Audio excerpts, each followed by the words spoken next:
Kamera zilivyosaidia kuwatia hatiani askari magereza watatu. Taarifa zaidi kutokea huko mkoani Dodoma zinaeleza kuwa Mahakama ya Hakimu Mkazi Mkoa wa Dodoma imewatia hatiani askari magereza watatu kwa kosa la kusababisha kifo cha Richard Bukombe Bulole.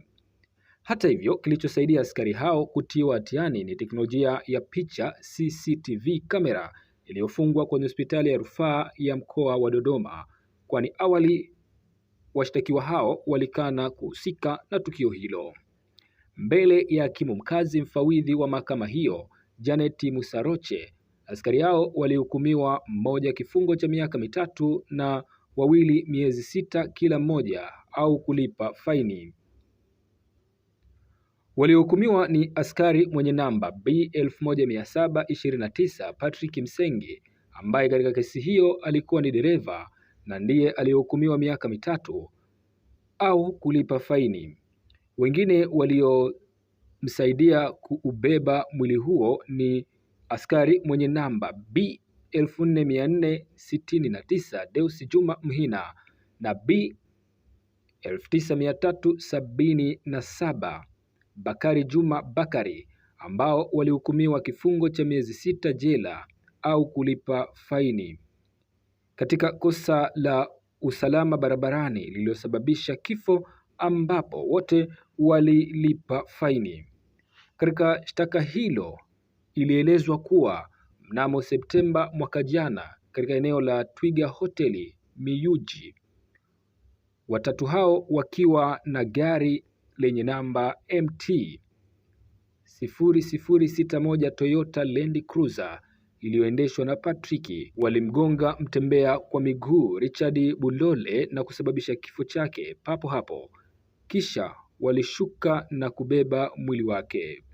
Taarifa zinazoonyesha mara baada ya ajali hiyo walikimbiza gari wakiwakwepa bodaboda hadi hospitali ya rufaa ya mkoa na moja kwa moja waliupeleka chumba cha kuhifadhia maiti, ambapo waliandika maelezo kuwa wamemkuta amekufa barabarani na hafahamiki.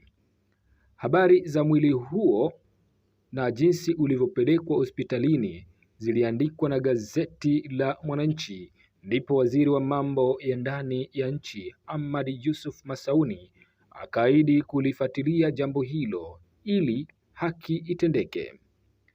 Katika ushahidi wao, hospitali walipeleka video ikiwaonyesha askari hao wakiingia hospitalini na gari na jinsi walivyoshusha mwili huo na kupeleka chumba cha kuhifadhia maiti.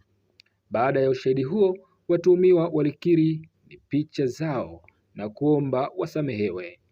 Katika hukumu hiyo, Musaroche alisema mahakama imejiridhisha pasipo shaka kuwa watuhumiwa walitenda kosa hilo na kusababisha kifo, lakini kukiri kwao kumewasaidia kupunguziwa adhabu. Afisa habari wa hospitali ya rufaa ya Dodoma, Mwahija Amrani, alisema tangu wafunge mitambo wa CCTV kamera wamepunguza malalamiko mengi yaliyokuwa yakielekezwa kwao, wakati mwingine pasipo na uhakika, pamoja na kudhibiti utendaji wa watumishi ikiwemo utoro.